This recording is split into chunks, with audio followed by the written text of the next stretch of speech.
রিঙ্কু রান্নাঘরে হতে চলেছে আজকের পনিরের সিঙ্গাড়া।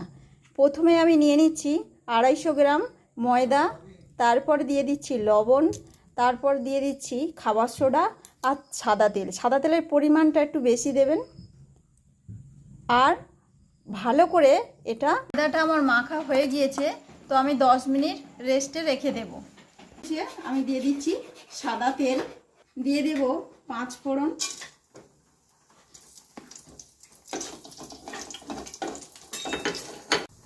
দিয়ে দিচ্ছি বাদাম, টমেটো কুচনো, কাঁচা লঙ্কা কুচনো, আদার পেস্ট, পনির আর দিয়ে দিচ্ছি আলু। সব কিছুই একসঙ্গে আমি মিশিয়ে নেব। আমি দিয়ে দিচ্ছি লঙ্কার গুঁড়ো, গরম মশলা, লবণ, জিরের গুঁড়ো, ধনের গুঁড়ো। আমি এখানে বন্ধুরা আলুটা আমি আগে থেকে সেদ্ধ করে রেখেছিলাম। গুলো লাল লাল করে ভাজা হয়ে গিয়েছে, তো আমি এবার নামিয়ে নিচ্ছি। এখানে আমি লেচি কেটে নিচ্ছি, ছোট ছোট লেচি কাটবেন। সাদা তেল আমি মাখিয়ে নিলাম, নিয়ে লেচিটা দিলাম, হালকা চেপে আমি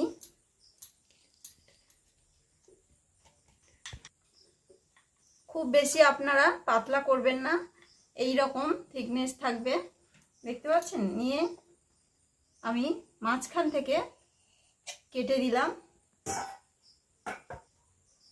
এই সাইডে আপনারা জল লাগিয়ে দেবেন, কারণ এটা আঠার কাজ করবে। এইভাবে দেখে নিন, চেপে দেবেন। দেওয়ার পর এই যে পুরটা তৈরি করেছিলাম, এই পুরটা আমি ভেতরে দিয়ে দিচ্ছি, দেখুন। তারপর এইভাবে চাপ দিয়ে আপনারা পিঠের আকারে দিয়ে দেবেন। তো আমার এখানে সিঙ্গাড়া দেখুন তৈরি।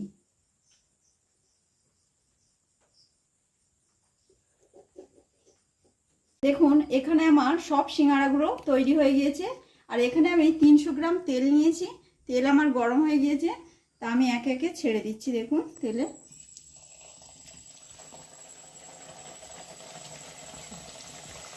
আমি এখানে সম্পূর্ণ নিরামিষ করেছি সিঙ্গাড়া। আপনারাও এইভাবে, যেদিন নিরামিষ খাবেন সেই দিন এইভাবেই করবেন।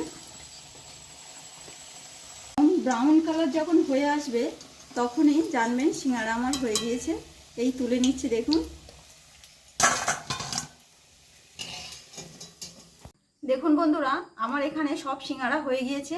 তো দেখুন কত সুন্দর হয়েছে। একটা আপনাদের ভেঙে দেখাচ্ছি, কত মুচমুচে হয়েছে, দেখুন কি সুন্দর। তো আপনারা আমাকে লাইক, কমেন্ট, শেয়ার, সাবস্ক্রাইব করবেন।